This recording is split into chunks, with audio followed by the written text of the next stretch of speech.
Yeah, I make games, and I'm your host, Miziziziz, with co-hosts Breogan Hackett and Adam Pype. And this week we're joined by Marcus. So, Marcus, what do you do? Yeah, I make games.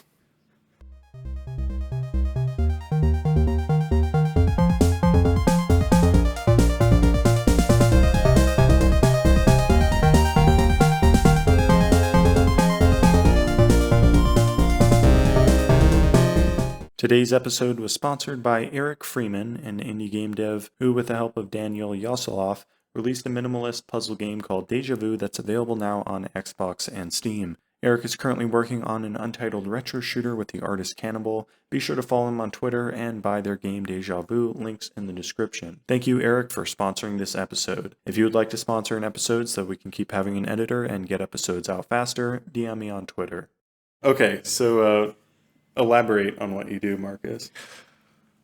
Well, mainly I make 90s inspired low poly games because I have a really, really big nostalgia obsession. I was looking for that word.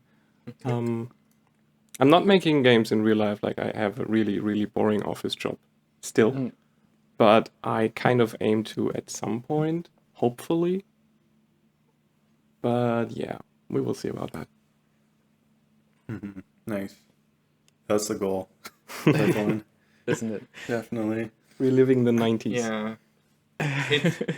It's funny, I've actually known about Marcus's game since I was like a teenager. When he released a game called Kiwi 64 in 2014. I remember like I found it and one of my friends found it and we like were both like playing it. And that was like before I'd even started making games. So it's really cool to be like able to talk to Marcus now. You get to meet your heroes once you get famous. That's actually really interesting. You did make what was it called? Potion Commotion, right? Yeah, I made that a few years later, and I think that was 2017 or 2018, which was my first 3D platformer I made. I actually played that one when I was working on Macbeth 64 because I was playing many 3D platformers because I needed like motivation boost to finish the game. Yeah. And near the end, I played Potion Commotion, and I actually really liked it because it had like completely different level design to my stuff, and I got bored of my level design, so that was kind of cool. Yeah, I've learned a lot since then about making 3D platformers and stuff, but I'm still very proud of that project myself. I still must try Macbeth 64. I have it on my wish list on my Switch. Oh yeah, right. Wait, when I look up Potion Commotion, I'm getting Crash Bandicoot. Oh no, I didn't realize that was the name of a Crash Bandicoot game. Or something. Wait, I really? guess. Oh no. Yeah, what is it? Maybe it's a mobile game or something. Oh, yeah, then it's fine. I have on my itch.io a game called Potion Commotion and a follow-up called Christmas Commotion. No, it's for PS4 and Xbox One. What? Oh well. I'll have to search your itch or something. Yeah. If you go to my itch, you can see it. Oh, there we go. Yeah, I was like looking it up, and all the autofills were like how to find all the gems, and like it's like, whoa, this game must be really popular. You're getting tons of autofills. Wow, there is gems in Potion Commotion though. Oh yeah, true. Yeah, I love your games as well. It's really interesting how you're doing Nintendo 64 inspired stuff instead of I thought you meant PlayStation the 1 Potion stuff. Commotion. Sorry. Yeah. No, I meant your games. But the Potion Commotion is cool as well. But yeah, no, it's really cool because I don't see a lot of Nintendo 64 stuff. Yeah, it's on around. PS1. Yeah, I imagine it's much more difficult to do Nintendo 64 stuff. I don't know if I'm right, but I actually I don't think so because with N64 you can make your textures way more sloppy because you're not going to use the point filtering. You're going to use the yeah, it's all gonna be blurry in the end. yeah, That's a good exactly. point. So it looks way Yeah. better than you actually made it. So Yeah. Have I you don't know. seen some of the textures in Mario 64 Oh, and the geometry? I love that game, but wow. yeah.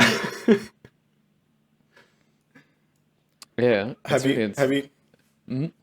have you tried to replicate the texture filtering with like the 3-point texture filtering instead of the 4 or whatever it is that the N64 had, or do you just go with generic texture filtering? I just use the Unity thingy. Oh, okay. I think It's it's smart. it's billion Yeah, it's Yeah. bilinear. Yeah. Yeah, actually, for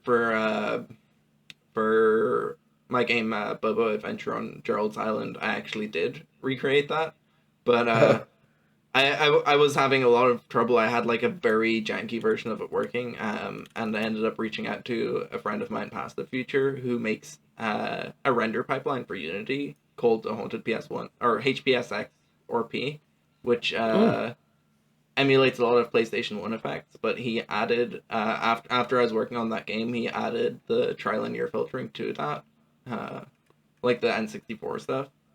Oh wait, really? Yeah, yeah. Oh, that's So cool. that's sort of like I hacked it in for my game, but he actually made a proper implementation of it for that, and he made like a much more optimized version as well, which is really Nintendo cool. 64 when the pipeline won. Well, I mean, it already is now. Yeah, it's supposed to do it. It should Um, be like an option or something. well, it is. It is an option. Yeah. But yeah, it's very cool stuff. I was I put actually. Oh, I sorry. put a link in the chat for a site that shows the difference between the texture filtering if you haven't seen it. It's like a good comparison of two things. I didn't Yeah. even know there was like a difference. It really It's, shows how big nerds you guys are. Yeah, well, it's one of the things that makes the N64 stuff look very nice or very interesting, because they actually like often they used it to get like diagonal slopes and textures properly looking, like because if you draw a diagonal line on an N64 texture in one direction, it will be like a smooth diagonal line, whereas in the other direction it will be like jagged. Oh yeah, true. It's really interesting stuff, but I'm sure we've probably talked a bit about enough about N64 texture filtering now. Jump into the questions so we don't run for 2 hours. Yeah, sounds good. Okay, cool. I guess I'll open with mine. So this is kind of relevant to what I'm doing now, because I guess I'm for the first time making a big game, and I'm constantly thinking like, how much should you like prepare for the bigger game? You know, because I'm so used to doing really short games, so I'm like, this doesn't need to, work for longer than a month. So like, what's your stance on this kind of stuff? Do you rather like take it step by step and keep it as simple as possible so you can like expand it on further, or would you rather like lay a really strong foundation to like prepare for what you're going to add later? Okay, right, it's my part. Okay, that like usually when I decide for a game to become longer, what I usually do, or what I try to do, but it never really works out, is like I make the beginning part and the ending part, so I can basically put in between whatever I want, and it feels like a complete game. Of course, this only works with simple games like level-based platformers or whatever, right? But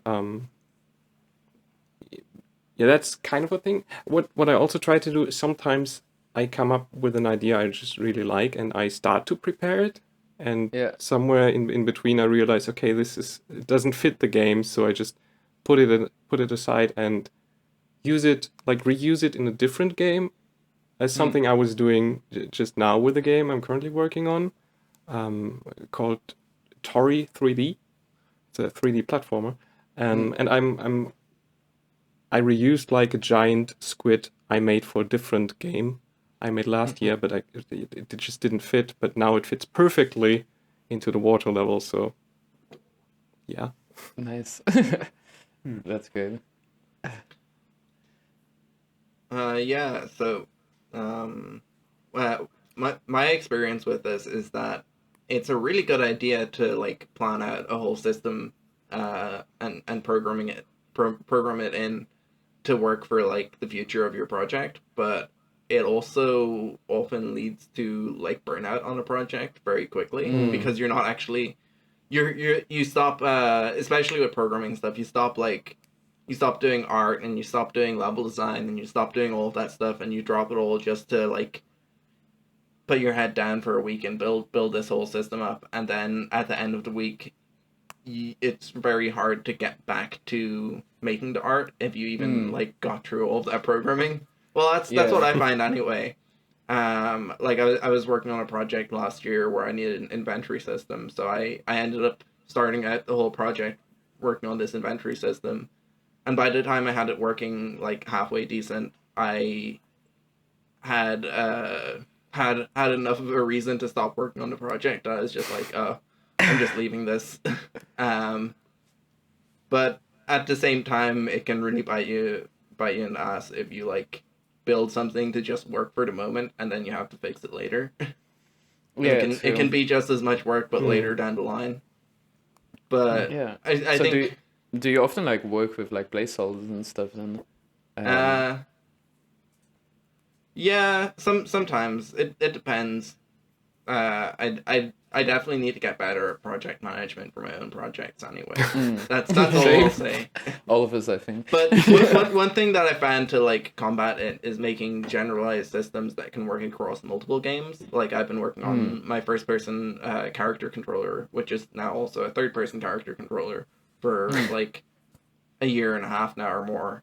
And having that ready to drop into any game I need has made making projects a lot easier. For sure, yeah. And it's the Oh, same that's a good idea. in a project I'm using right now. I'm reusing a progression management system that I built for my game Bubbo, and that's very easy to just drop in and work with as well. So I'm hoping eventually I'll just have everything built. And then you can just like throw the same stuff together and have a new game. Yeah, that inventory system from last year is still my white whale though. Yeah, definitely like your character controller. I see people using it all the time, and I guess that's like an added bonus. Yeah, of I can keep- help other people make games. Yeah, exactly. So Yeah, they make games. yeah, yeah, they do. For me, I mean, I do everything for videos pretty much. So I'm always like, I have to think of a chunk of the game that will look well for a video and like a specific set of stuff. And then I have to build out that and make it look good. So it's graphics and code at the same time. And just, I have to work in these incremental chunks because that's what works well for a video. If I just do a bunch of placeholder, graphics and build out the game, that would take a really long time, and then it also wouldn't look well on a video. So yeah, I work in an incremental system, but occasionally I want to look ahead, and like I have all the next like incremental chunks planned out, but sometimes I want to like skip ahead and work on other things that I think would be fun, but then it's like, how much time would that take? And it's like, I'd rather just get a video out soon and just work my way up to it. And I don't know. I guess it's good for like not being burnt out, because like once I get a chunk done, I usually take a break and like work on some other things or ideas or projects or whatever. Yeah. Yeah, I would say that sounds like it probably frames your development process in a really good way for making progress, but also keeping momentum. Yeah. And it also works really well for getting people to go to my Patreon, because I put demos on there, and every time I put something cool out, I'm just like, yeah, it's back my Patreon, you can play it. And so if I make sure that I have like cool progress to show that like actually looks like significant, then people will want to go and pay for that. So it's like, yeah, a good way to monetize the development too. Yeah, too. How does that actually like affect your motivation? Because every time you work on your game, you're also making content for your video. Does it like double your serotonin because you're doing getting two results from the same thing, or is that not how it works? Not really. I don't know. I don't enjoy editing videos that much. I mostly just do it because I have to. Okay. To like sometimes it's fun to release a video, but it's not fun to make it. I enjoy more just like making cool things in the games and just in my games making small things and stuff, and then it's like, and then I have to think about, oh, how am I gonna make a video about this, and like how do I make it interesting, and that's like the work part. So it's kind of like menus in games. It's not fun to make them, but it's cool when they're there. Yeah. It's really satisfying to release. But... The menu is the editing of video games. No, that's all I got. Oh Yeah. You're making a big game, Adam? Yeah, I am making a big game. Well, it hasn't been announced yet, so I guess it's secret. Or whatever. But yeah, it's I don't know. I've been thinking about it a lot now because it's the first time I have to like prepare for something, and I've usually very much been against preparing. But currently, I'm taking the approach where it's like I think it's better to keep it like really, really stupid in the beginning, so it's like easy to expand, instead of like laying down a really good foundation for like a building I might not end up building, So I'm trying to just get like quick results and like very simple. I've put in like the players and they can walk around, but I haven't actually properly done any collision and stuff, just in case that I end up, I'm worried if I spend like an hour making slopes work and then like realize I don't need slopes in the games, I've wasted an hour, So that's like my current strategy, but I don't know if it'll work out okay. I've definitely abandoned lots of stuff before I even started working on it, just because I'm like, it doesn't seem worth my time. Like, I wanted to put these enemies that would like lay in wait in the sand, and like if you walked over them, they'd like chomp you, and you'd have to like look for their teeth sticking out or something. But then I realized it was like, I'm gonna have to put a bunch of time and effort to make these and their graphics and everything. But how often is the player gonna actually like interact with them and fight with them? Because it's a very static enemy. It'd be easy to just walk around. There's no incentive to actually engage with them. And even if you do engage with them, it's just like, what's the point? So I designed these things, and I was just like, I'm just gonna scrap it because the work to like return ratio is just not worth it. I'd rather make something else. Yeah. When it comes to building like content for your game, I think building it as you go is better than like preparing it all beforehand. Yeah, too. How's that for you, Mark? It's like, what's your process? Do you usually put a lot of work into like design before starting your games? Or? Well, usually when I start a game, it's in the middle of a different game, because of course it is. No, it's like I have this one clear picture of like one situation in the game, and I just try to like create this one situation. That's like I kind of I totally abandoned test rooms and test graphics and like placeholder graphics like a long time ago, because it never worked out when I start with placeholder graphics. The game it's a different game to the thing I have in mind. So yeah, I'm exactly the same team. like yes. Yeah, go on, please. Yeah. Oh no, there was one comment. So I totally get. I need to have graphics because it's just not. I can't work on something that doesn't have graphics. It just doesn't feel. It's not motivating. It's a different.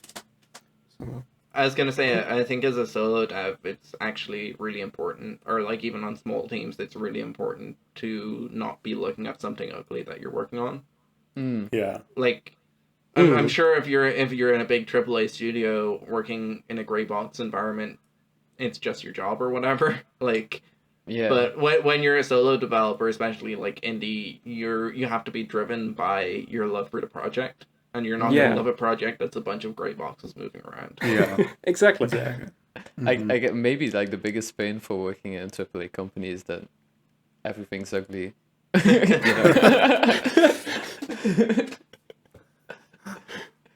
know? Okay, we should move on to the next question, probably. Yeah. Right.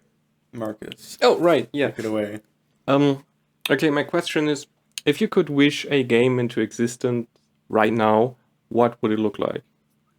Because, like, let me explain. I don't mean like your dream project that you want to fulfill one day, but like these random little game ideas you have during the day or the week, and you feel like, oh, this would be cool if it existed, but it's not the game I'm going to make. Yeah, for me, it's definitely like a really good it's like, Pixel Chat.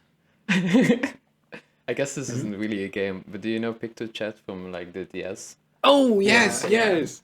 Can That was someone just cool. make that again? But, like, Oh, as a yes. website? That would be perfect. That's all I need right now. And I also want it to be really popular, like bigger than Twitter, The new social media mega corporation is just people drawing pictures and sending them to each other. Yeah. Drawing memes all day long. Yeah. It's like, did you play Going Under? I don't know if there was a failed dating app startup that was, you could only communicate with emojis. Oh, So you really? could do that, but it's only drawings. Yeah, Going Under is on my must play list. It looks so good. I mean, visually, yeah, it's pretty fun. it looks visually very, very impressive. It's extremely hard. You probably won't get more than halfway through the game. Yeah, But I'm it's kind of quite used to fun. buying roguelikes and just like falling off a half hour in. Yeah, that's all the best parts are like the first hour, anyways. Anyway, sorry, tangent there. So a game. If I could will a game into existence right now, it would be a casual mobile game that has infinite procedural generation, and it's all just about exploring and seeing as much as you can. And like this might be something that I work on eventually, but it's not how I'm envisioning it in my mind. I don't think I could ever do. But I would just love to be able to pull out my phone when I have like 10 spare minutes and find a whole new world, like No Man's Sky levels of, well, even further, ideally, of like procedural generation would just be like my dream. Because one of the things that, like, my favorite thing in games is exploring areas that feel unique and like finding new stuff. And I just want an infinite stream of new stuff coming into my brain in as casual a format as possible. Yeah, that would be cool. Basically, like No Players Online, but without the gameplay.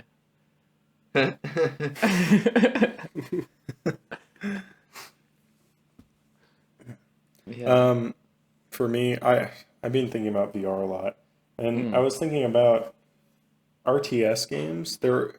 It's like a top-down view of a two-dimensional plane with a bunch of units, and you use a mouse to select those units, and a mouse is like really good for selecting things on a two-dimensional plane. So I was thinking, well, with the VR hand pieces, right, they're really good for selecting points in 3 dimensions. So what if you made an RTS in 3 dimensions, right, with VR? I think that would be a really cool thing. Somebody can steal that if they want. VR Warhammer. It's like 3D Yeah. chess, but like VR, and it's a strategy game.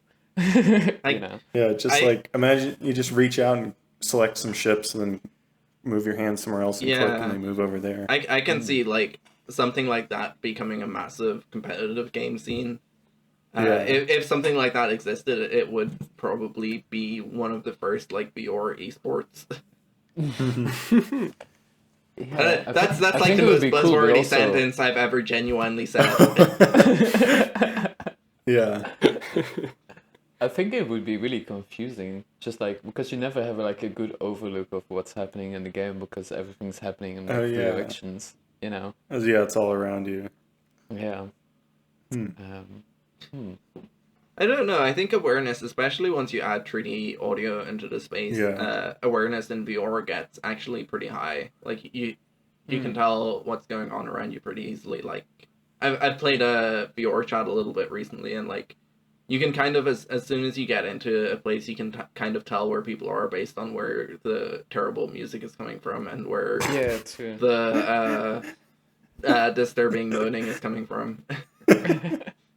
and certain but memes. It's also interesting how, like, for example, like in Beat Saber, you often, because it's like 3D space, right? There's like sometimes you like there's a block in front of you, and because it's in front of you, like you can't see behind it, you know.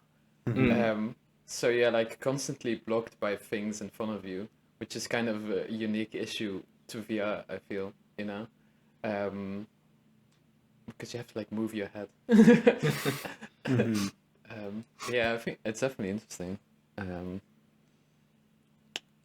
I spent an afternoon designing it, and I was like, this would be really cool, but it would also take like a team and like lots of people. I'm imagining grabbing like a unit and being able to throw it. Like say if it's a space game, you have like all of these spaceships in your fleet, and you're just able to grab one and throw it at the other fleet. Or just like think about a giant asteroid or something, and you have all the units running around on it, and you can like look underneath and like tell some to go over there, and like they just stick to the surface, and then they can jump to another one or something. I don't know. Just like, but isn't an asteroid basically like a 2D space? It's just like spherical, right? kind of. But if you have other ones floating around near it too that you could connect to, and or you have transport ships that pick them up and drop them off on another one, and just I don't know. That would be It'd maybe interesting to play. Sorry. Go ahead. Sorry. That sounds interesting. You know, if you can imagine it like some sort of VR sandbox is just like two factions in space, and they battle each other, and you're like this godlike entity, and you can just interact with them, throw asteroids their way, crush their mothership, stuff like this.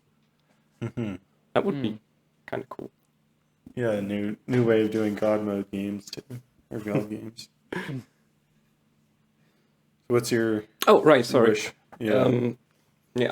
I would probably just wish Mitomo back into existence, I think. But for real, probably like Mitomo with the looks of Resident Evil 1, 2, 3 in like low poly PSX vision, and like you could interact more with other people and actually talk to them and stuff. It's not really a game, just, you know, a space, like a virtual space that looks like Resident Evil, and you can interact with other people and dress up your Do you mean zombie survivors. Mitomo, like the app by Nintendo? Yeah, exactly. Where you In could the just... Resident Evil style, that's interesting. And so did the zombies come along with the Resident Evil style? Is it like Mitomo, but you have to make sure all the Miis don't get eaten by zombies and turned into zombies? No, like every Mii is a different person playing the game. Like not right now, not actively, but their shadow avatar, whatever thing, you know. Yeah. And I didn't really think that far if there would be zombies. I just want like this virtual space where I can interact with different people who not necessarily sit in front of their device right now, and it just looks like Resident Evil and has like this apocalypse theme to it, and just this really comfy feeling of, oh, this is the apocalypse in low poly. This is nice. Hanging out in the apocalypse with your friends. I mean, I think apocalyptic settings can actually be pretty like cozy if done right. Yeah. Like it could even be like some sort of like if you were going to loop in some sort of storyline, it would be like everyone who's playing is part of like the survivors trying to reestablish civilization. So that's why it's all like it's not exactly you're going out and fighting in the apocalypse. It's you're trying to just like live in the apocalypse, I guess. Yeah. For example. The cozy apocalypse. That would be a fun name for a game.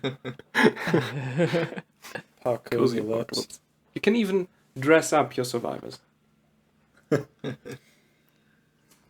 So will I move on to my question? Yeah. So my question, because I know Marcus has done a lot of like 3D platformers, and a lot of his games I've played have had like nice feeling movement. And I'm just wondering, what's your favorite little trick you use to make player movement feel good?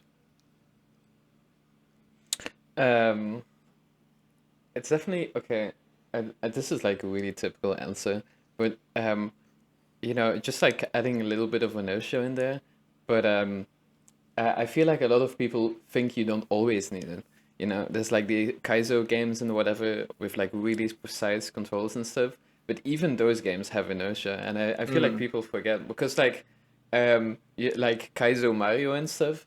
It's like kind of crazy to me that people are still like, oh, Kaizo games shouldn't have inertia Yeah. because like Mario is probably the most slippery platformer to like ever exist. Like if you really look at it, it's like Mario is just like incredibly slippery. Yeah, the whole point was we can do inertia in this platformer game almost for Yeah. like the first Mario game. So Yeah, true. And it just feels better, even if it's like almost like so little that you can't even like actively like see it or anything. It always feels better. So I just do it all the time, and then I squish everything, and then it just feels good.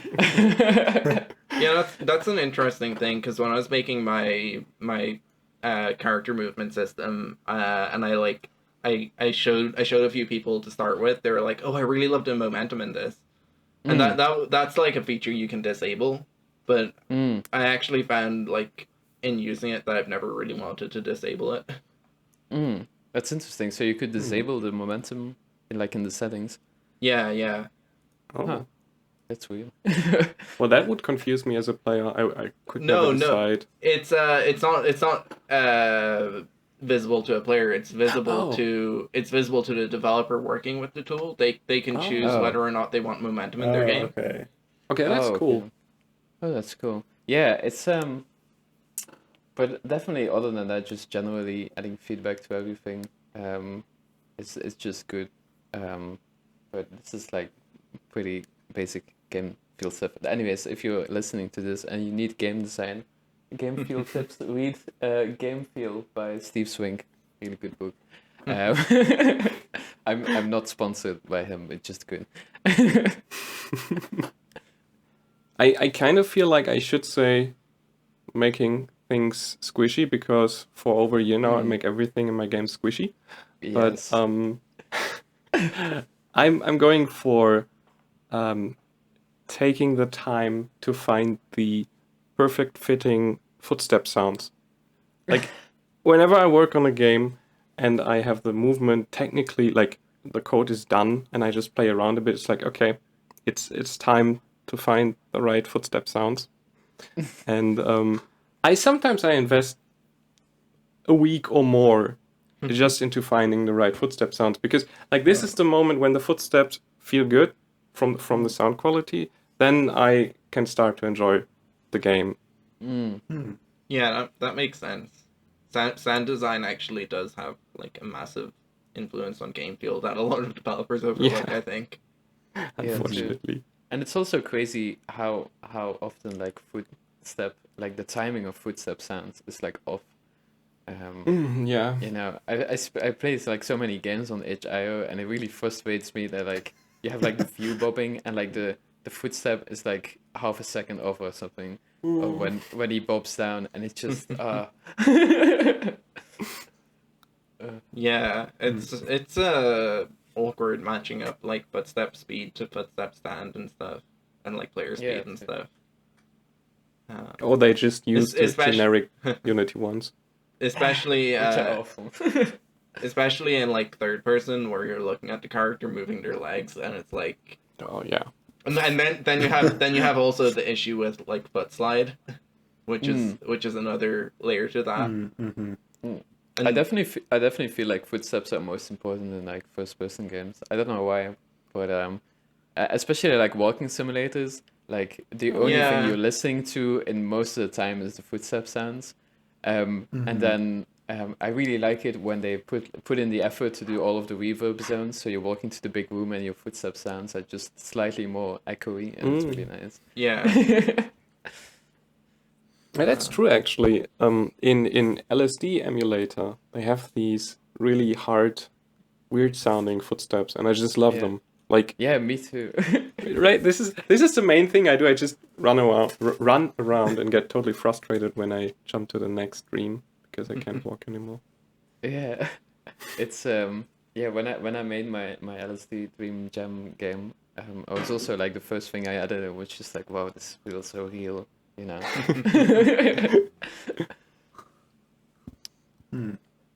Let's see. My trick. I do like a little hacky version of kinematic equation for horizontal movement, where it's like, let me see if I can look it up. I have the script. It's like the same. I use the same equation in every game I do that has movement, or any kind of like platform movement, 3D movement. Up and down movement's really simple. It's just gravity and y velocity. That's pretty basic, pretty easy to get. But it's the horizontal movement that is the harder one to get. Let's see if I can find my character controller.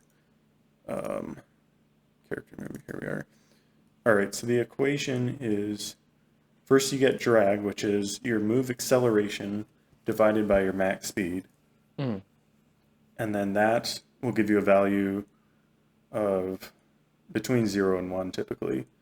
And then I also have a stop drag when you want to stop, which is like a really high value, but it has to be less than 1, so it'll be like 0.95 or something.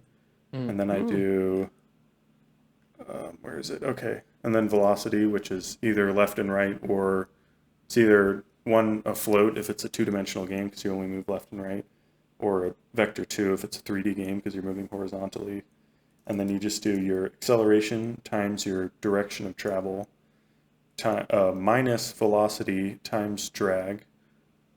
And then you also add gravity at some point for the vertical stuff. But just doing acceleration times direction minus velocity times drag, it just gives like a really nice like acceleration, but with like a, I guess, a fall off in speed. Right. And speed gained over time or something. What's the word? It sounds a bit like linear interpolation, is it? It's not linear because you go faster, slower as you reach your max speed. It's like a curve. Logarithmic curve. Well, that's the word. What I mean is that, say, when you're linear interpolating, and so when you're linear interpolating between two values, but the first value keeps moving, that creates that sort of motion. Yeah. Okay, I see what you mean. Yeah. So yeah, it's kind of like that. I think what I meant to say is when you're using the lerp function wrong. Oh yeah. I like using it wrong though. It gives a nice feel. But yeah, is there even a right way to use it? I never really understood it. No, I was just joking because I think for it to be linear interpolation, it needs to be between two static values. But you can use the lerp function to do it between like one dynamic value and a second static value, and it creates that sort of logarithmic fall off, I guess. I don't know if that's logarithmic, but it's something along those lines. Yeah, logarithmics were diminishing returns. Yeah, no, it is logarithmic then. Yeah. But with this, you get some fun stuff, like if you switch directions, it will make you accelerate faster to return. If you're running to the right and you accelerate a bunch and then you flip directions, you'll actually go faster to the left to like compensate and like slow down quicker or something. So it gives like some neat inertia effects. Though what I typically do is I check if we're moving the opposite direction of velocity, or if we're not.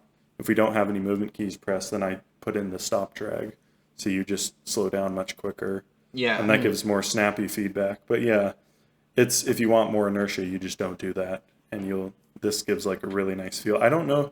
I don't think this is actually like physically accurate. I'm pretty sure drag uses realistic drag is supposed to use exponents and something.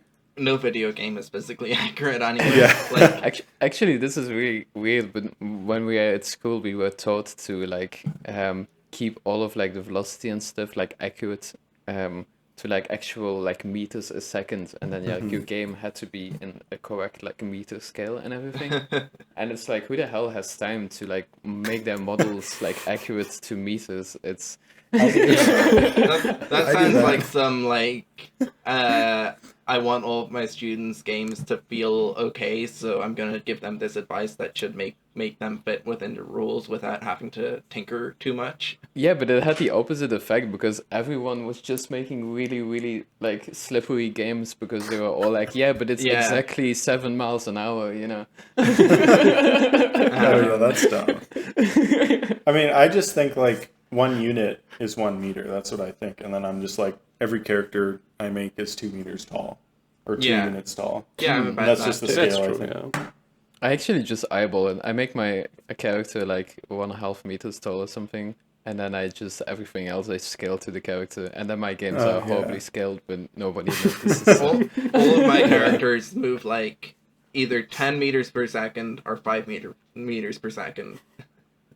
Because those are the values that like tend to work quite well, I find. Then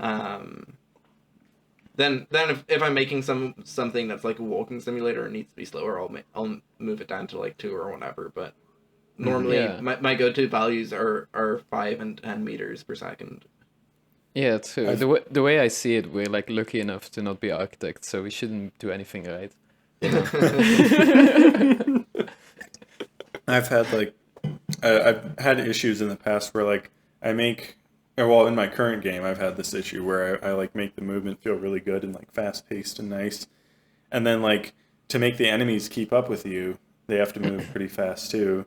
And then I found that like I'll be like running around and I turn around and they're just like a speck in the distance, and I like run back. I'm like, I don't know. It's just like the scale of the map becomes huge to account for Yeah. like quick movement that feels good, and then it's like really hard to shoot enemies because they just become tiny so quickly if you're running around, and it's I don't know how to address that right now, but One of the things I found is that it's really hard to have an enemy follow the character that the character can't outrun. Yeah. And like especially if you have both walking and running options in your game, you don't want your player to like start walking and suddenly the enemy's like caught up to them straight away, and you don't want your enemy to start running and suddenly the enemy's off in the distance. But that's almost Yeah. exactly how it always works out. Yeah. Which is why I think in Boba Adventure on Gerald's Island, like the final boss basically chases you, but I had to make it teleport just so it could like keep up with you. Oh, I actually had the same problem with a level just the other day. Like one of the 2 levels in the demo disc, I needed to find a solution because my enemy was too slow to catch up when you were running, but like super fast when you were still adjusting to the situation. So I just copied it and placed it in different spots. So it's more than one enemy now that follows you. Right. That kind of Yeah. I should say that Marcus's Game Story 3D should be in the demo disc, which, all things going well, will be well and truly released by the time this episode comes out. Yeah, Oh, nice. fingers crossed. It's So funny. 2 months or so. Sorry. So like in 2 months or so. Yeah, about then. I mean, that would give me more time to polish. So I didn't actually give my movement trick. Now, Oh, yeah. now I'm trying to think. Well, I think mine is just like padding on jumps. So like the ability to like that the very often like people talk about coyote time, but the other most important thing is what I usually refer to as bunny hop tolerance, which is the amount of time before you hit the ground after jumping that you can press jump and it will jump when you hit the ground. And that one like always just like if a game doesn't have it, like Yeah. it feels really bad because you're trying to like, well, the way I play a lot of games is I jump around, especially if there's like no stamina or whatever, and I can just keep running and jumping. And if I can't like consistently jump every time I hit the ground, it always just feels so bad. Yeah, feels very awkward. Hmm. I remember learning about that. I read some random article on platformers like 5 or 6 years ago, and it had that in it, and I was like, "What? That's so." I never would have thought of that. Yeah. And then whenever games don't do it, I notice it. I'm just like, "This is terrible." Yeah. And it's It- because Yeah. it feels like you hit jump right as you hit the ground, but you actually hit it like 2 frames before, so you don't jump. Especially Yeah. especially for like platforming, is if you're gonna have the character jumping on like moving platforms, they'll often want to be jumping right as they hit the moving platform. Hmm. Yeah. It's interesting how all the really good games have like like a lot and a lot of stuff to make your life easier, you know. Even like the really difficult games, like the good difficult games actually have like 1,000 things, Yeah. like smaller hitboxes, forgiving jumps, you know. I Like what's the disc game again? Disc Room. Yeah. I Yeah. don't know if you saw the thread, but it's like they did like a million things to make it more forgiving, despite the game being so hard. It's really Yeah. good. Well, I from what I know, the developers who made that are very, very experienced and good at making games.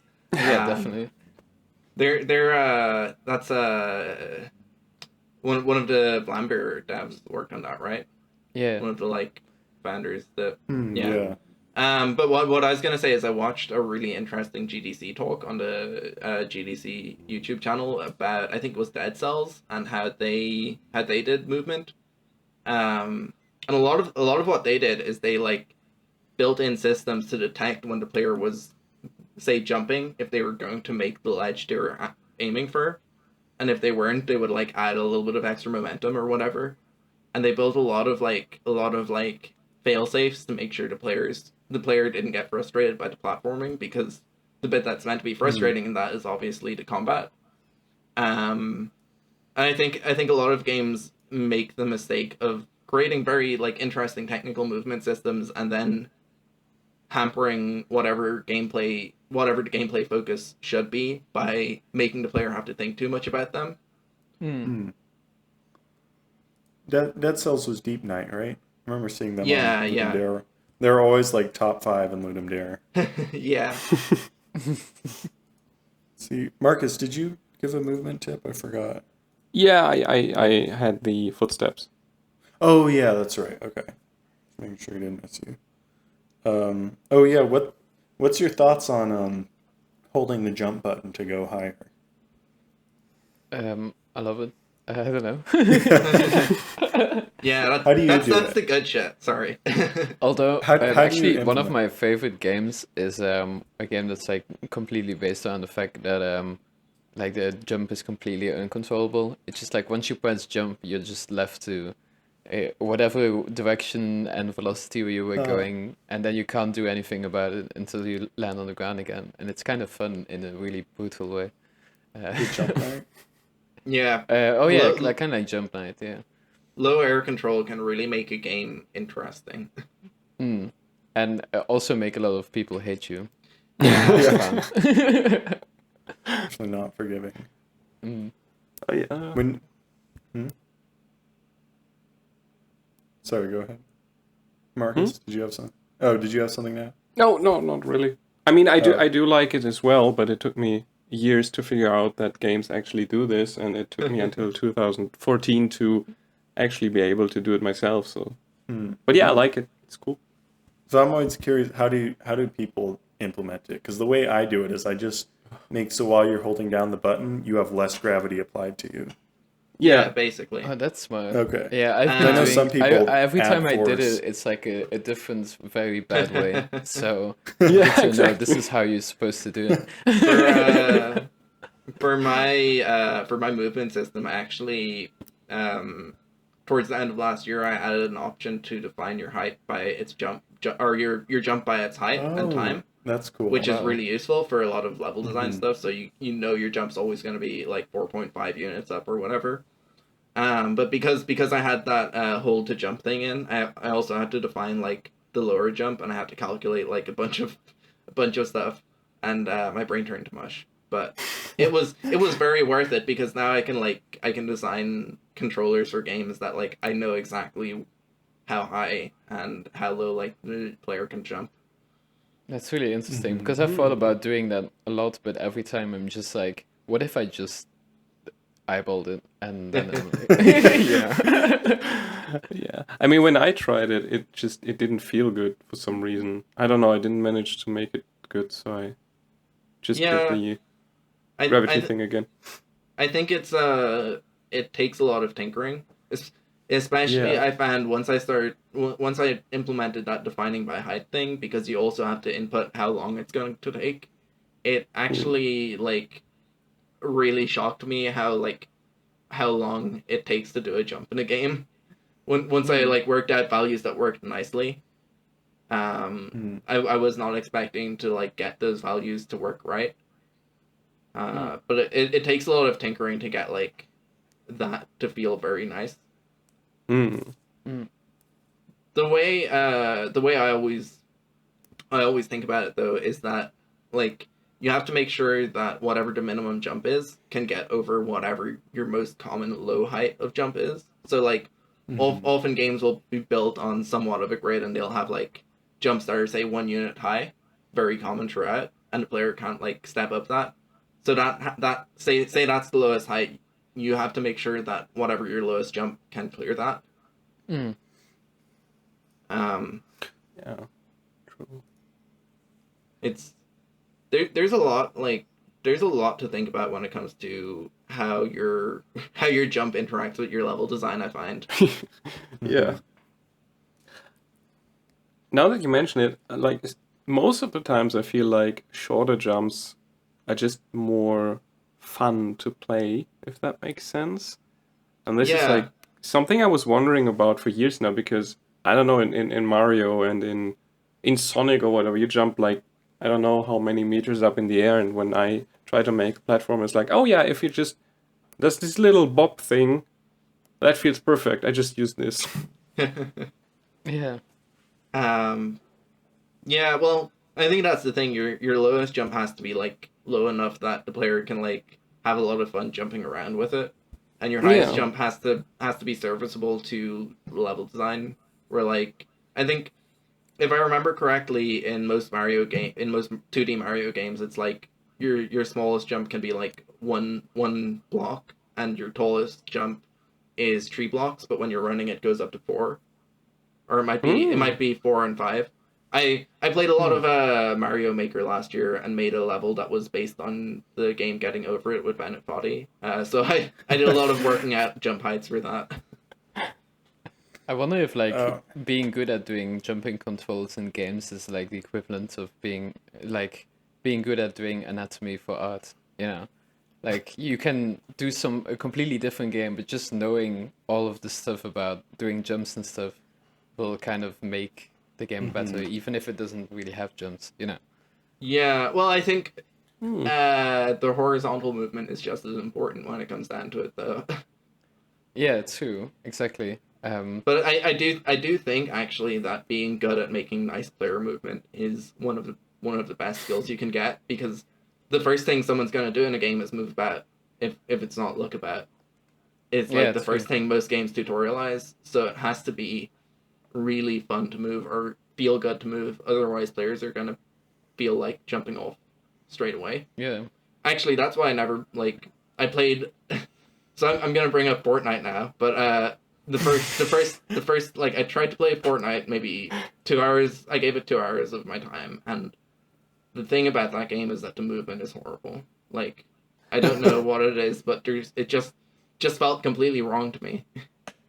I mean, it does look weird in all those videos, like really stiff somehow and not comfortable.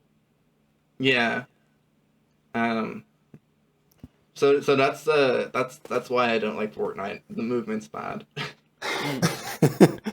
Maybe AAA developers are just really bad at movement. It was made by a marketing team, not a person. All right, I think we should probably stop talking about movement now before we plan to overthrow 20 minutes. entire So you're saying industry. we should move on? Sorry. My second question. Right. What was one game design something, whatever, that really surprised you in a positive way when you found out? Okay, for me, it's like a Unity thing, but coroutines is just it's Alright, like my okay. Bible at this point. I don't know. It's because I'm always doing a lot of stuff that's like oh, something happens and then wait for 2 seconds and then something else happens, and Oh, I yeah. know I could use the Unity timeline and stuff, but I really don't want to like use my mouse. So I'm just doing everything with coroutines, and it's really nice. I don't know. I use like coroutines exclusively now. So I use a float that I called wait for or wait till or something, and then I just do it the worst Yeah, possible way imaginable. I usually implement timers for various reasons Mm. because I don't like coroutines. why don't you like coroutines? I don't know. It's just like my brain. Like I understand how they work, but my brain doesn't like thinking about them too much, and they don't exactly vibe with the rest of my code a lot of the time, and I need to like I need to like reference how long it's gonna be until something gets cold, and like Yeah, for me, it's definitely like the biggest reason why I use it is because all my code is completely separated, Instead of like one big like update with stuff happening, it's just like this thing is happening and it's all in one method. yeah. And it's just really neat because I never have to think about more than one thing at a time. Yeah, and I mean, don't get me wrong. There's like a lot of good uses for coroutines, and I do use them. It's just that they're not like I don't think I use them quite to the extent that you're talking about. Yeah, I think the worst thing about coroutines is once you have to like pause something, suddenly everything breaks. Yeah. Yeah, I have made my game freeze so many times with quarantines, and I still don't understand how. Um, Yeah, I'm right. I'm still trying to think of an answer for this one. I can go. Yeah. Um, for me, I was reading. Have you read Masters of Doom? It's like Not this. yet. No, It's pretty good. it's somewhere on my list of things I'll read one day. It's pretty fun read. It's about John Carmack and John Romero, kind of Mm. their life stories as they made games and stuff, and Doom and Quake and all that. And there's one part in there where it was talking about John Romero's approach to level design, and I thought it was really cool. And he was just he would make a like the starting room of a level, play that, and then add one thing like a corridor or connecting room or something.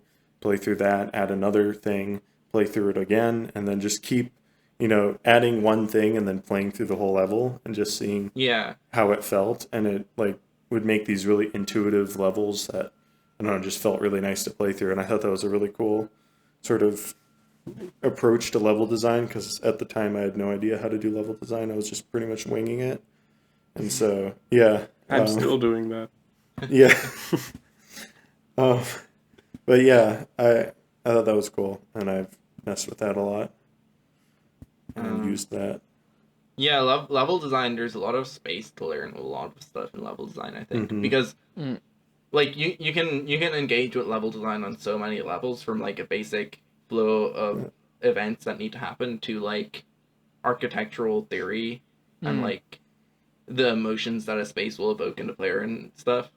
It's Definitely, Yeah. yeah, definitely the coolest thing about level design for me is that it makes you feel like an architect for like a short while. And you yeah. can visit buildings and be like, oh yes, this is like games.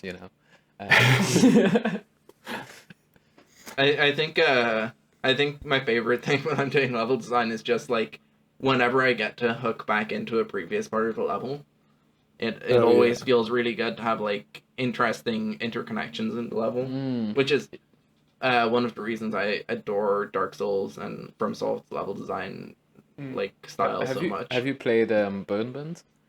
Burnband? No, I haven't actually.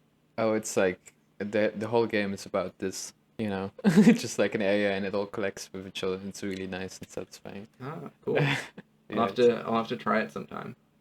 What's it called? Burned? Burn Band. It's by Sokpop. It's one of their earlier games. Before they did Yeah. like the 2 games a month thing, and they're making The guy who did Burnband is making like a bigger version of it, but he's been making it for like 5 years now. So Oh yeah, that's the one with the hands, right? yeah, with the hands, yeah, exactly. Yeah, I meant to try it like when it came out, and then I meant to try it a year later when someone recommended it to me, and it's been about like that for a few years now. Yeah. I can't find it on Google. Yeah, Spelling it's it wrong? yeah. I'll write it down. It's BERNBAND. Sorry for that. Oh, okay. There we go. Burn band. I guess the game design thing that really surprised me in a positive way is probably like not that like I stick entirely to this, but the fact that you can make video games with entirely free software is something that like completely like isn't what you'd think looking in from the outside. Yeah, that's true. You can even now with like the advent of good open source game engines like Godot, you can actually make games with entirely open source software. Like the only I think probably the only closed source piece of software I use on a day-to-day basis is Unity. Because I use Krita, GIMP, Blender, Audacity, like even my digital audio workstation is open source LMMS. That was definitely also like the my biggest first mind blow with games is like two things. First of all, that like code runs so fast, was like crazy to me. Like all of these lines are happening instantly, what? Yeah. And then the yeah, second, that's true. and then the second thing is like, just like once you realize just generally how games works, it's like, oh, you can kind of make anything, pretty much. Yeah. And that's like, oh, that's like pretty much what drives me. Just like knowing I can probably make pretty much anything, It's like Minecraft in even better. Yeah, true. It's the ultimate sandbox game. Game development is the ultimate game, the most dangerous Yeah. game. Yeah. You even have to survive one way or another. I remember hearing people say that about computers like 30 years ago, or seeing clips and like videos and stuff. People were like, yeah, I got the Apple II, and I was like, I could make anything on this. I could create worlds. And I'm like, really? On that? But it was the same back then, even with the primitive hardware. Yeah. From our perspective. The one thing I will say about like my point about like entirely free software and open source software is that you do have to be willing to put in a bit of extra legwork to get around user interfaces. Yeah. Oh yeah. I love you, Blender, but wow, Yep. even 2.8. I used to do video editing with Blender for like a year. That was a The lot. mad lad. That's too much for me. Oh yeah, right. Oh, this is actually like, this really blew my mind. So in Kiwi64, I have these mushrooms you can jump on and they are platforms, and they have these rounded edges, and me and everybody else who ever played this game never realized, okay, can I still move, or do I have to jump now, or else I fall down this mushroom? And then I watched a YouTube video like, I think 2 or 3 years ago by, what's his name? Jonas Tiroler, I think. He's a game dev YouTuber. And it was a video about 5 things to make your platformer be cooler, or something like this. And he had this input buffer thing, right? When you press the jump button, but you were already not on that platform anymore, it would still count and we would still jump. And this just completely blew my mind. Like, oh yes, this is a way to avoid this frustration. This is so cool. Yeah, Coyote Time. Coyote Time, Yeah, that was so cool. Yeah, having like a buffer. I think it's really important to separate your input into a separate section or even a separate script from your movement code, or like whatever you're creating the input for. because you need to be able to like add little bits of buffers and little bits of like extra most human input for video games. Like when you're playing a game, you do the wrong thing a lot of times, so it's very important to account for that in code and like to try and process the player's input to work out what they actually wanted to do. Mm-hmm. Like what I was saying earlier about pressing space before you hit the ground. Like you didn't mean to jump from a centimeter off the ground. You meant to jump when you hit the ground, you know? Yeah. Yeah. Yeah, by the way, this is also in the book, but it's exactly 240 milliseconds for you to want to do something, do the action physically, see the thing happen, and notice it and process it in your brain. So that's like a good timing for anything in games. What is that, like 0.2 seconds? Yeah, 0.2 seconds. Yeah. I actually use like 0.2 seconds for like most of like when you have to do like a freeze frame or something, because it's Yeah. usually like the perfect amount. It just feels like natural. I don't know. Yeah, 0.2 seconds is widely used, or multiples of it also. Yeah. Yeah. Like I didn't ever read about that. That's just like where I settled on with like tinkering and balancing and polishing and stuff. It always comes like, especially for like the bunny hop tolerance or the coyote time, I always end up doing like either 0.2 or 0.4 seconds.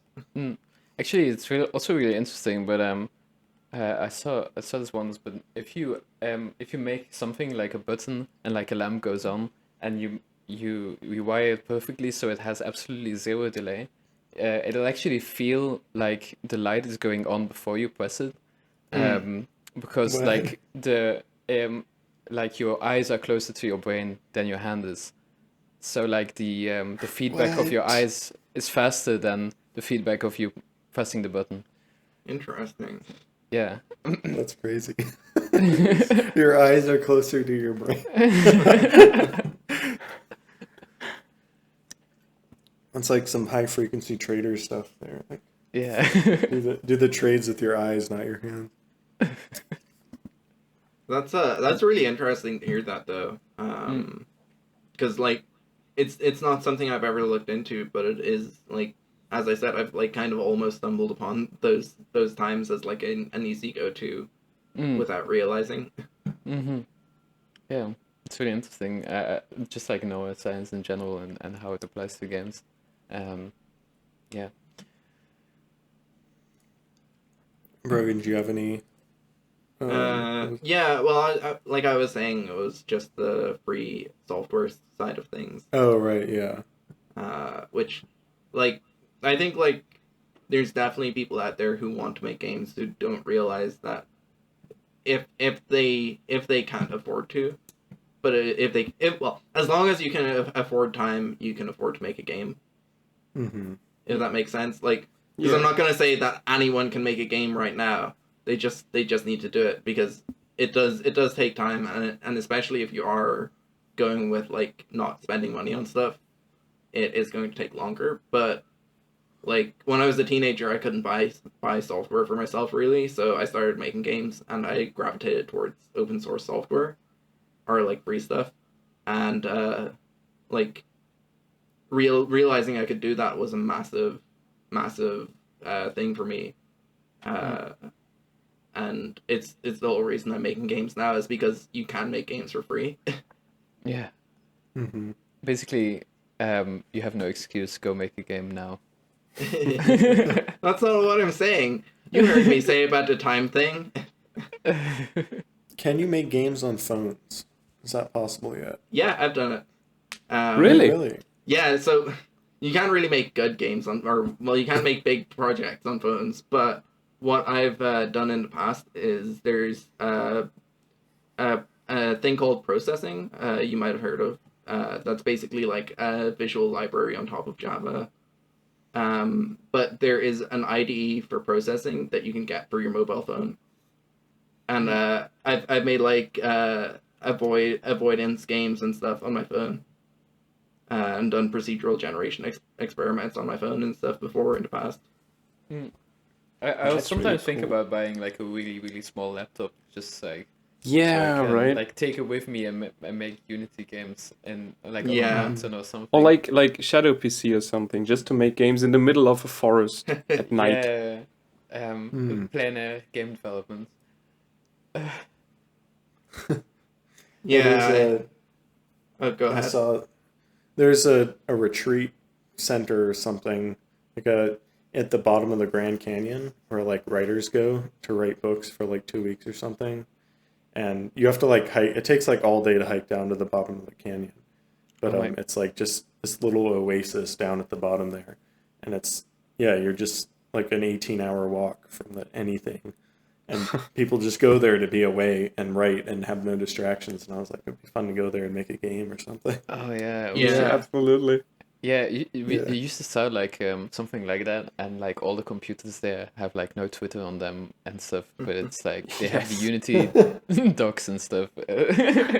You have to make sure you've downloaded the docs before you go though. Yeah.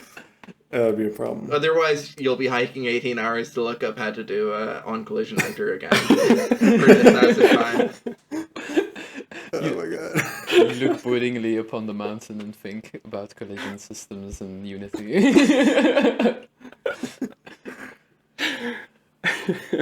Amazing. It's funny because it's true. All right. Let's see. Should I go with mine? Yeah. Yeah. Let's see. If you were to make a physical game, what would you make? Because we all do digital games, but if you were to do like a sport or a board game or something like that, what would you do, and what would be your approach to designing one? I'm really glad you said sports because actually I always forget that sports are games as well. But that would be interesting. I think it would be cool to like properly take the time to like seriously make a new sport, you know. Mm-hmm. Yeah. Like design it. You know, people do it often with like board games and stuff, but like actually sitting down and being like, we'll make a new sport right now. That sounds exciting. Yeah, it does. All right. Although I don't play enough sports to like unless it's like surfing or whatever. I don't do like team sports that have a lot of rules or whatever. Mm-hmm. So I don't think I would have the frame of reference to design a sport myself. Or not even a sport, like making you know, like a playground game, you know. Yeah. A new version of Tag 2.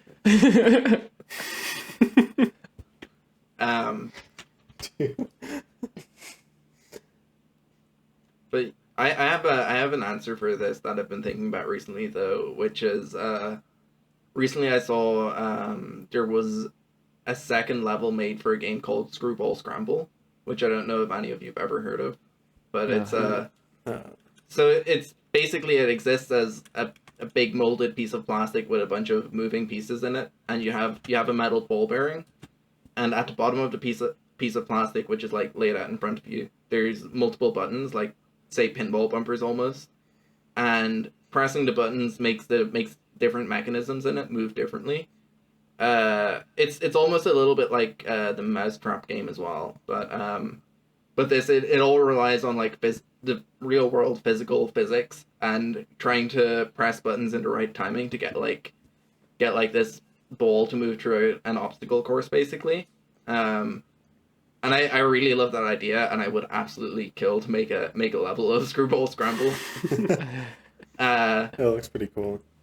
But if it wasn't that, it would probably be some sort of a card or board game, which I actually did an interesting thing with someone in the past where I worked out like a set of processes that you could go through to make a game, make to collaboratively make up the rules for a board game. And we actually made like a kind of interesting game about rolling dice.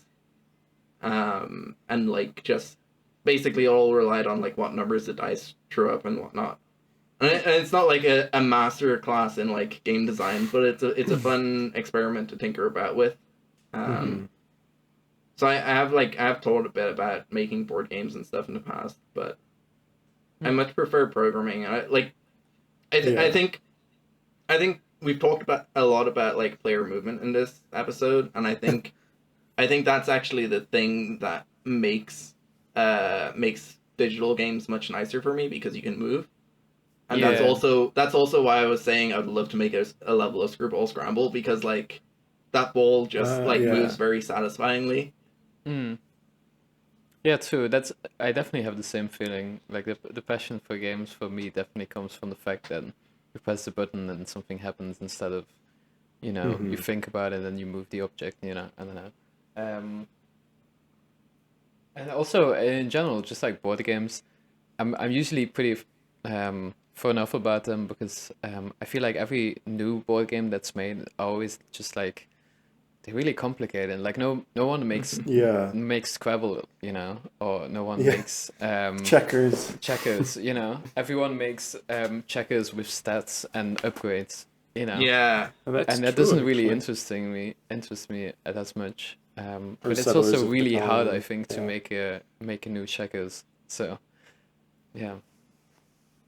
yeah. I think it's hard to make something with, like, a simple rule set that has complex outcomes that hasn't already been invented. Yeah, exactly. It's like, do you know? I forgot the name exactly, but it's like the Chinese version of Chinese checkers. no, chess. It's like shogu, I think it's called. But it feels like how chess would be if it were remade today, because it's like there's like 60 different types of troops, and you can respawn, and there are like a billion rules and stuff, and it just it's so ridiculous. It's spelled XIANGQI. I'm not sure. I think it's in 51 51 worldwide games on Switch. So, anyways, sorry for the board game tangent. Marcus, you got any physical games ideas? Yeah, it's pretty much the same for me. Board games never really interest me, especially like really complex ones. But I kind of would like to make a like a super simple, very old historical kind of board game. These things that you see in like documentaries, like, oh, this is a game they played back in old Egypt or something. They always seem like just visually interesting because, of course they are old and they look kind of interesting and cool. And they are also very simple. Like they had these really, really tiny boards and just like super simple pieces that, as time moved on, they made like little figurines out of and stuff like this. Just something super simple that feels like it's more classy than chess or whatever. That's a good point, actually. Smaller board games are actually more fun in my experience. Like, Yeah. the shorter a round of a game is, the better. Like, one of my favorite card games is called Skull, and that's like literally everyone only has 4 cards, and it's so good. Yeah, actually, a lot of games like chess and like Go and stuff, I really enjoy them, but I hate playing against people who really think about their moves, because if they think for like more than 2 minutes, I completely forgot I was doing, and then I lose just because like I lost interest by the time they made a move. Have you watched Speed Chess? That actually looks like a lot of fun. Yeah. You get 30 seconds, and then you like you pause the timer as soon as you're done with your move, and then their timer goes, and then they pause it when they're done. Yeah, and whoever runs out of time first loses, kind of thing. Because all of the like professional matches also use timers, right? I wonder if it is because it's harder or just because it's more fun. I don't know. Yeah, it's more fun, I think, or at least all the online stuff I've seen is that. But they still do untimed matches in some places. Like the world champion of chess plays untimed, and each move is like an hour or something ridiculous. I love the the championships for Go, because it's every time they make a move, then it cuts to like the presentators, and they start showing every possible move and outcome that could arrive from this, and like they really get into it and they get really excited about it, and then they make another move and they're like, oh, we could never have predicted this.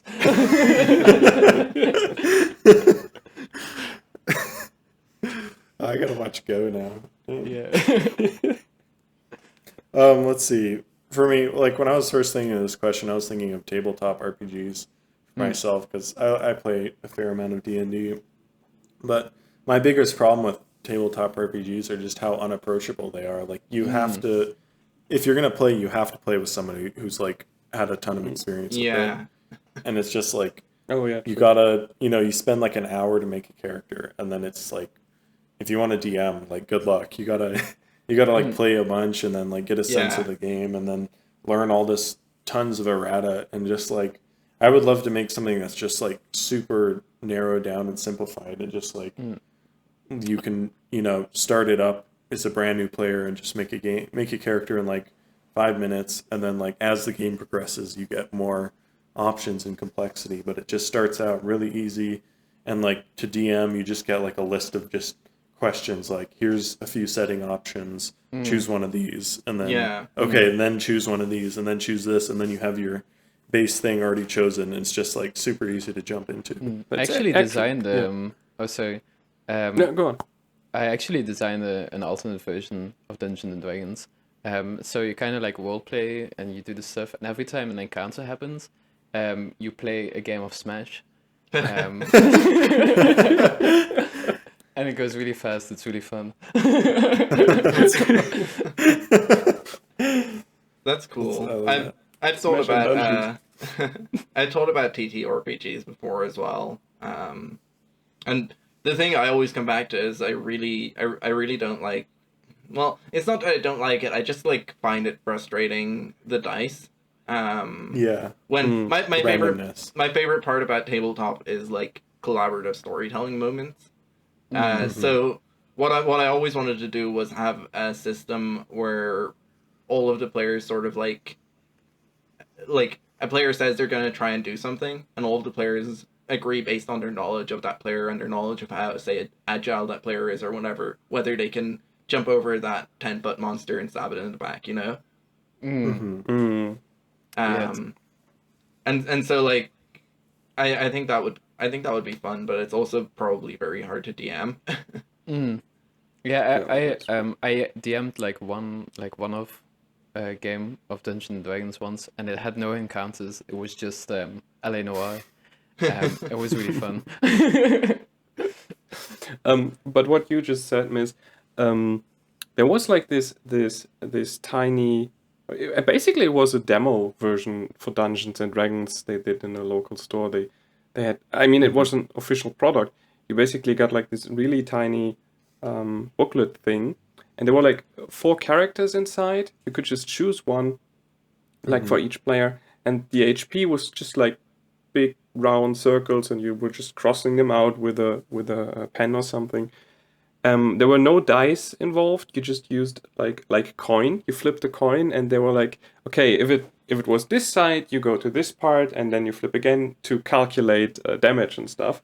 It was like just one tiny adventure inside a cave with I think 3 orcs, and that was like super interesting because it really felt sounds really fun, to be honest. Yeah, it's really cool. Like miniature Dungeons and Dragons. Yeah. I like that. That sounds really cool. Yeah, one of my favorite.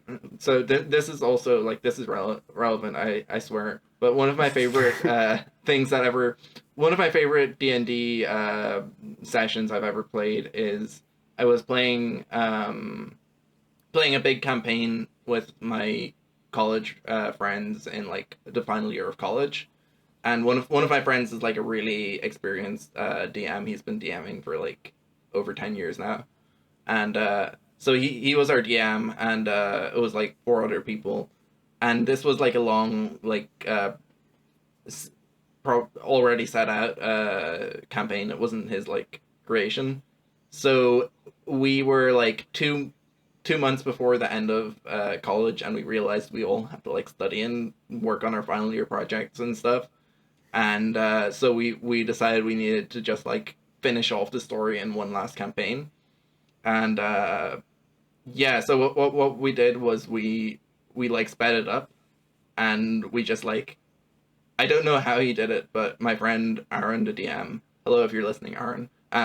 He managed to speed up the game, and it was just so much more fun. Like all of the like stopping to like talk to NPCs was sped up and like guided in the right direction, and like kind of like, obviously he gave us everything very quickly, but it was I just think D&D is like too pedantic and too slow. Yeah, definitely. And that was why that was so much fun. I also really enjoy playing with dungeon masters that don't prepare anything, because I feel like a lot of dungeon masters get really attached to their storyline they've been preparing for a week, and then it's just, I really don't want to hear it, you know?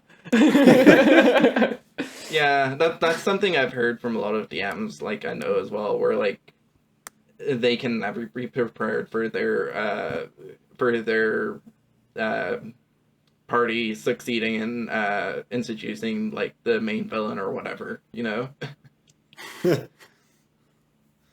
Yeah, I always try to do mostly improv, like have a foundation of things to build off of, but then like just allow the players to kind of go where they want and do what they want, which means I make a very simple world. There's not too many characters and like things to like have to like come up with on the fly.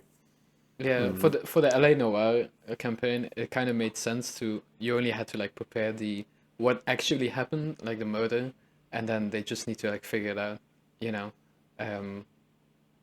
So you're not really like, you can't avoid the story, you know, because it's just the truth, you know. Murder and dungeons. We should probably move on to the last question now. Oh yeah. Why do you think test rooms sometimes feel more interesting, fun, or different compared to the final game? This is a bit of a loaded question, I feel, so should be my first, but oh well. Actually, I think it's for the same reason that chess is more interesting than Dungeons and Dragons. It's just more minimalist, you know, when you're in a test room. Because like the entire game is about jumping on this one enemy, and just minimalist things are satisfying, I think. Oh yeah. I don't know. I think if we're talking about like a finished game and going to like a test level to like to see it, and that's actually more fun than the like finished game, it can often be because like a lot of stuff is condensed into this one area, or like our ideas that were actually thrown out from the final game are left in, and you can like play with them. But I don't know that I have that much experience with this, to be honest, because I don't really do test levels for my games. I just I always end up morphing the test level into like the first level or whatever. Yeah, pretty much. I mean, I think it's just the difference between a sandbox and a theme park, right? Yeah. Right? Like you're being led from one cool thing to the next in the main game, and then the test room is a sandbox where you can do whatever you want, whenever you want, and just experiment and try out stuff. And it's just different, and some people prefer different things, I guess. Yeah, That's kind of like my first thought. Yeah, the one quote you always hear about test rooms is like, they made Super Mario 64 in a test room, you know, like the player movement to perfection, and then they made the rest of the game, you know. But it's like, was that really a good idea? I don't know, you know. You know, how do you know that is like the good way to do it? Maybe they just had luck or something, I don't know. What I'm trying to say is, fuck Miyamoto. He doesn't know shit.